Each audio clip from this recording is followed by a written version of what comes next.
Hey guys, I'm back. I kind of wanted to talk about the canvas we repaired, or we're in the midst of repairing.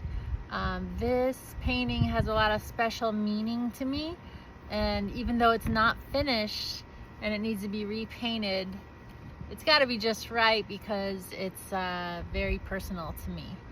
And so I wanted to share about my process. So this painting comes from an image of a photo I took in 2015. It was a few months after my brother died, my brother Matthew. He was struggling for many years with alcohol and prescription drug addiction, mental health, and other various things. And he died in the first week of August. However, he was found on August 11th, 2015. A few months after he died, I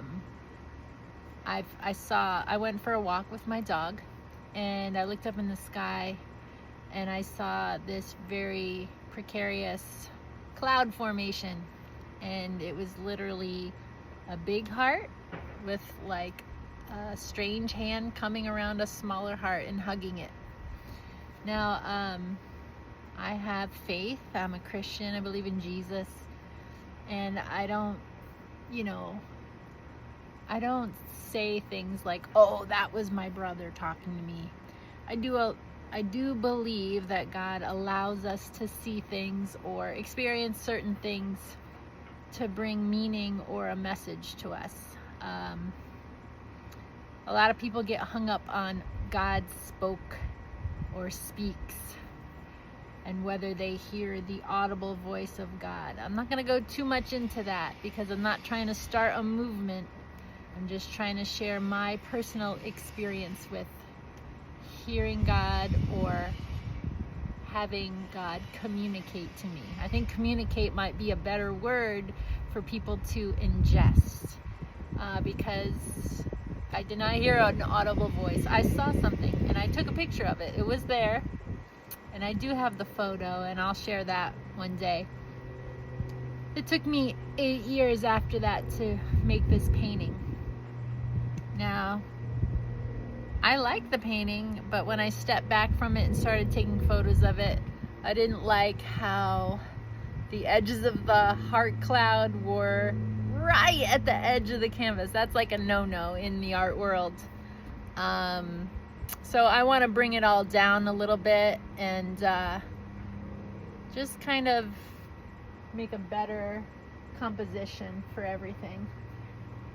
It was a strange picture, but it's just personal to me, and what it really meant to me was that my brother, who had a hard time experiencing peace and love while he was here on earth with us, it meant that now that he was with God, he was finally able to receive love. And that's the message I got, and I think God allowed me to see that so that I would know that. And also, I think there was some understanding that, because I'm his baby sister, there was a little bit of a meaning from him to me. But again, I don't believe my deceased brother was talking to me. I do believe that God allowed me to have that understanding in my spirit, in my heart, and in my soul. And it gave me a lot of peace and reassurance, and it was kind of miraculous for me. I saw many, many hearts since he died, in nature, in anywhere I would go, and friends of his from high school would call me and say they saw a heart on their hike, like a heart-shaped rock. Again, I'm not trying to start the heart-shaped church or anything like that, but I am just sharing an experience. It's very comforting to know that he is at peace, because he wasn't when he was here. But he was a great guy, and we miss him terribly. and he had a lot of potential. And addiction is just a horrible thing, and I don't know the answers to how to get out of it, but I do know that if you trust in Jesus, in God, there's always a silver lining to things, whether they're good or bad. And especially when they're bad, God always brings redemption in some way if you look for it. So thanks for hearing me out. I can talk a little bit more about the visual aspect of this painting once I'm done, because right now it's in the process of being repaired. The canvas has been glued and I have to paint over it. So when I'm done doing that, I will share again. All right, thanks for listening. Have a great day.